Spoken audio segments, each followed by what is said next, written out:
আজকের বাংলাদেশ বনাম ইন্ডিয়ার ম্যাচ নিয়ে আমাদের সামনে গুরুত্বপূর্ণ ওয়াজ নসিহত করবেন মাওলানা করিম সাহেব।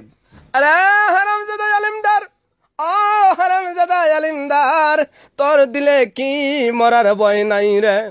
তোর দিলে কি মরার ভয় নাই? তুই কি মরবি না? তুই এইটা কি করলি? এইটা কি করলি রে? তুই একটা কাফের, তুই একটা কাফের, তুই একটা বেঈমান।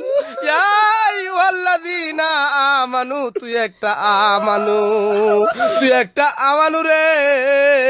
এর জবাব তোকে দিতে হবে রে, এর জবাব তোকে দিতে হবে। আরেকদিকে কুত্তার বাচ্চা গোল্ড, কানার ঘরের কানা। কুত্তার বাচ্চা গোল্ড, কুত্তার বাচ্চা গোল্ড, কানার ঘরের কানা, মেনার ঘরের মেনা। তোর চোখটা কি বাড়িতে রাইখাইছিলি রে? তোর চোখটা কি বাড়িতে রাইখাইছিলি?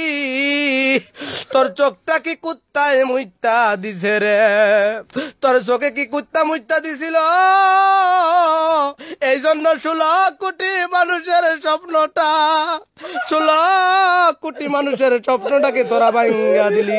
তোরা বেঈমানেরা মিলিয়া, তোরা বেঈমানেরা মিলিয়া রে ইন্ডিয়ার সাথে হাত মিলাইয়া, তোরা বেঈমানেরা নাস্তিকরা মিলিয়া ইন্ডিয়ার সাথে হাত মিলাইয়া আমাদের সেই কাঙ্ক্ষিত স্বপ্নটাকে দুলির সাথ করে দিলি, দুলির সাথ করে দিলি। রোজ কিয়ামতের দিন তোদেরকে ফেরেশতারা, রোজ কিয়ামতের দিন ফেরেশতারা তোদেরকে দরিয়া দরিয়া চোখের মধ্যখানে গরম সীসা ঢেলে দেবে রে, গরম সীসা ঢেলে দিবে।